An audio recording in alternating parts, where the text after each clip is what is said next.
ओम श्री विष्णुवे नमः। आप सभी का हमारे YouTube चैनल पर हार्दिक स्वागत है। आइए जानते हैं निर्जला एकादशी व्रत के बारे में। जब 2 एकादशी पड़ जाएं तो हमें क्या करना चाहिए। जैसा कि आपको हर वीडियो में बताया जाता है कि कभी भी एकादशी का जो व्रत है वो हरिवासर के समय नहीं खोला जाता है, हमेशा सूर्योदय के बाद ही खोला जाता है।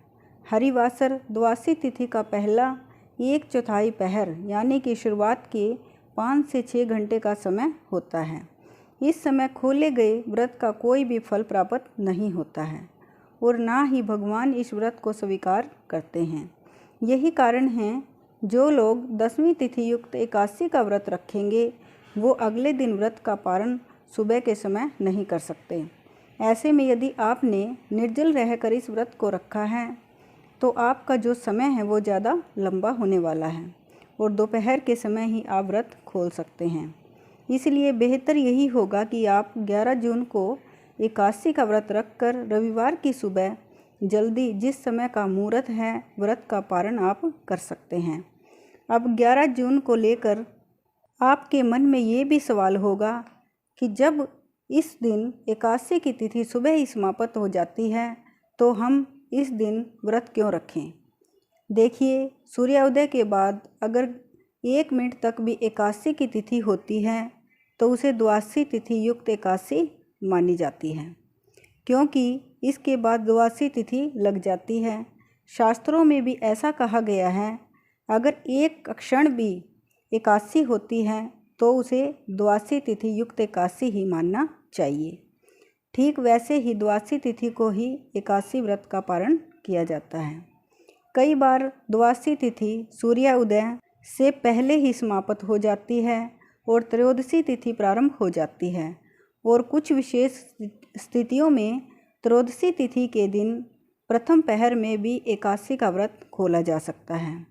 व्रत हमेशा सूर्योदय के बाद द्वादशी तिथि के अंदर खोलना चाहिए, लेकिन इस बार 11 जून को जो लोग व्रत रखेंगे उनको अगले दिन त्रयोदशी तिथि के प्रथम पहर में ये व्रत खोलना पड़ेगा।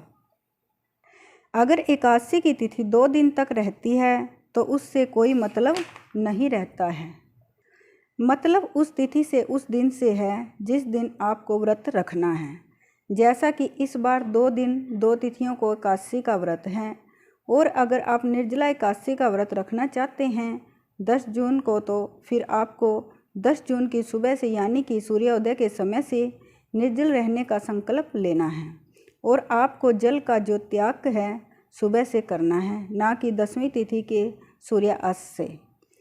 ऐसे में 10 जून को सारा दिन व्रत रखकर, क्योंकि निर्जला एकादशी है, इस दिन जल और भोजन का दोनों का ही त्याग करना होता है, तो 11 जून को सूर्योदय के बाद ही जल पी सकते हैं। जो भी भोजन है वो कर सकते हैं व्रत पारण के शुभ मुहूर्त में, क्योंकि पारण का सुबह का समय नहीं है, दोपहर का समय है। इस बात का भी आपको ध्यान रखना है। जो लोग 11 जून को भी व्रत रखना चाहते हैं, जो कि अधिकतर लोग 11 जून को ही द्वादशी तिथि में व्रत रखेंगे, तो उन्हें 11 जून की सुबह से ही जल का त्याग करना है और अगले दिन 12 जून को सुबह अपना व्रत खोलना है। आपको ध्यान रखना है, आपको ऐसा बिल्कुल नहीं करना है कि व्रत तो आपका 11 जून को है और आपने 1 दिन पहले से ही जल का त्याग कर दिया।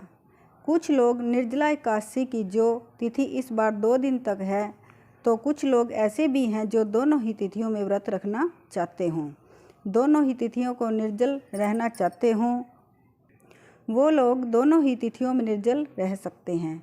लेकिन जो लोग एक ही दिन तिथि का उपवास करेंगे उन्हें एक ही दिन निर्जल रहना है, तो द्वादशी तिथि के शुभ मुहूर्त में व्रत खोल लेना है। क्योंकि कई बार आप सोचते हैं कि तिथि तो लग गई है तो इसी समय से भूखे प्यासे रहना प्रारंभ कर देंगे। तो देखिए, 10वीं तिथि को जो नियमों का पालन है आपको वो अपने व्रत के अनुसार ही करना है। कुछ लोग 12 महीने की शुक्ल पक्ष व कृष्ण पक्ष की दोनों एकादशी का व्रत रखते हैं और कुछ लोग साल में एक ही निर्जला एकादशी का व्रत रखते हैं, तो कुछ लोग साल में कुछ मुख्य एकादशियों का व्रत रखते हैं। लेकिन आप चाहें व्रत पूरे साल रखें या साल में कुछ मुख्य एकादशी का व्रत रखें, उनका उद्यापन समय से एक बार ही जरूर करना चाहिए।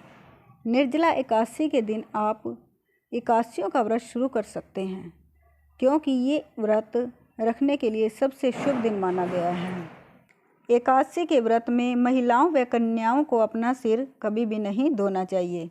हमारे हिंदू धर्म से कोई भी व्रत सुबह सूर्योदय से प्रारंभ होता है और कुछ व्रत को उसी तिथि को शाम की पूजा करने के बाद तोड़ लिए जाते हैं और कुछ व्रत अगली तिथि को सूर्योदय के बाद ही तोड़े जाते हैं। जैसे कि करवा चौथ व्रत में सुबह से रात तक निर्जल रहा जाता है। निर्जल रहकर रात को चंद्र देवता की पूजा करके फिर व्रत खोल लिया जाता है। लेकिन एकादशी का व्रत एकादशी के सूर्योदय से लेकर द्वादशी तिथि के सूर्योदय तक रहना होता है। जो लोग निर्जल एकादशी का व्रत नहीं रख सकते वो भी इस दिन विष्णु भगवान जी की पूजा करके कथा सुनकर जल का दान कर सकते हैं। दसवीं तिथि की रात को यानी व्रत के एक दिन पहले लहसुन, प्याज व तामसिक भोजन का त्याग करना होता है। अगर गलती से लहसुन प्याज से बना खाना आपने खा लिया हो तो सूर्यास्त से पहले अच्छे से टूथपेस्ट करके सिर धोकर स्नान करना चाहिए। सूर्यास्त के बाद किसी भी प्रकार का अन्न ग्रहण नहीं करना चाहिए। आप रात के 12 बजे से पहले तक पानी पी सकते हैं। सूतक में आपको कोई भी व्रत नहीं रखना चाहिए, ना ही कोई पूजा करनी चाहिए। जिन महिलाओं को व कन्याओं को व्रत के समय पीरियड्स हो रहे हों तो फिर भी आप ये व्रत रखना चाहती हों तो पहले से ही आप व्रत रखते हों तो उसे तोड़ना नहीं चाहिए, लेकिन पूजा नहीं करनी चाहिए।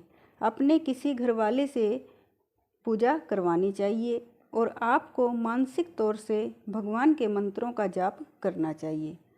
अगर आपको पीरियड्स हो रही हों तो उस समय किसी भी व्रत को शुरू नहीं करना चाहिए। तो देखिए, कोई भी मनुष्य इस व्रत को रख सकता है जो शारीरिक रूप से स्वस्थ हो, सुहागिन हो, विधवा हो या कुंवारे लोग हों, इस व्रत को आराम से रख सकते हैं। अगर आपका निर्जल एकादशी का व्रत है और उसी दिन दूसरा व्रत भी पड़ जाए तो आपको निर्जल रहकर पूजा करके दोनों व्रतों को पूर्ण करना चाहिए। चातुर्मास के दिनों में कभी भी किसी भी एकादशी व्रत का उद्यापन नहीं करना चाहिए। निर्जल एकादशी के दिन जल का, शरबत का व पशु पक्षियों के लिए दाना पानी का दान भी करना चाहिए। कौन सी चीज़ें कभी भी एकादशी का व्रत रखने वाले भक्तों को दान में नहीं देनी चाहिए? देखिए, इस दिन आप किसी भी प्रकार से चावल का दान ना करें और द्वादशी के दिन भी चावल का दान ना करें। आप चावल, मिर्च, लहसुन, प्याज व सरसों के तेल को छोड़कर किसी भी प्रकार का दान कर सकते हैं और आप फलों, सब्जियों व वस्त्रों का, दालों का और अनाज का किसी भी तरह का दान कर सकते हैं।